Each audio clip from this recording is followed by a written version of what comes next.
Alors sur mon exploitation, en fait, ça fait plus de 10 ans qu'il n'y a plus aucun désherbant qui est utilisé. Ça a été le premier pas.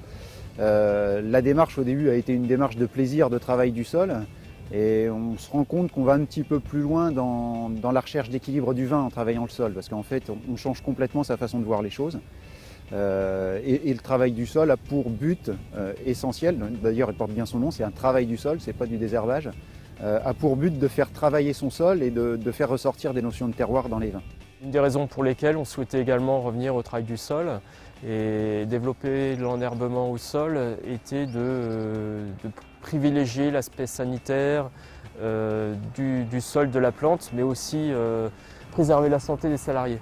Je pense qu'on obtient une qualité du produit à travers ces techniques, puisqu'on a des vignes qui ont moins de vigueur, des vignes qui ont moins de vigueur, qui sont beaucoup plus régulières dans leur développement au cours de l'année.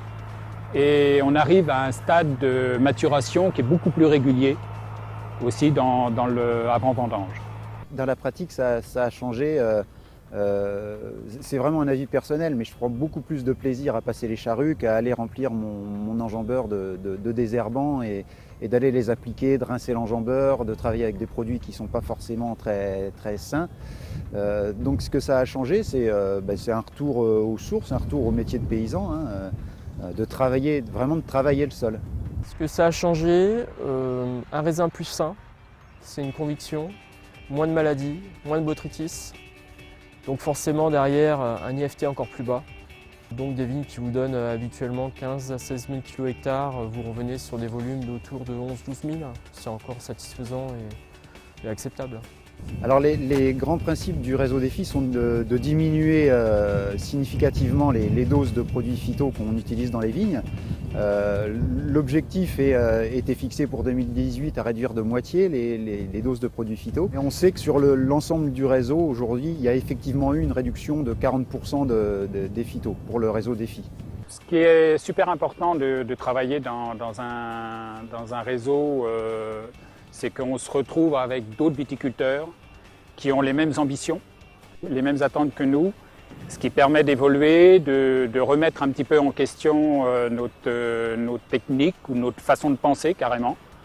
Et ça permet justement psychologiquement d'évoluer et de se sentir un peu rassuré dans le sens où on n'est pas les seuls à penser de cette façon-là.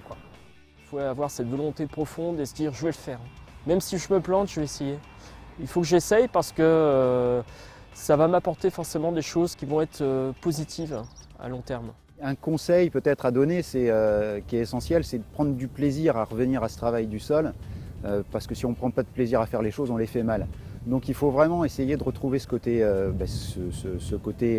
accroché à la terre, et puis surtout adapter à son exploitation ce qui fonctionne, parce que ce qui va marcher chez moi ne fonctionnera pas forcément dans des terres plus argileuses.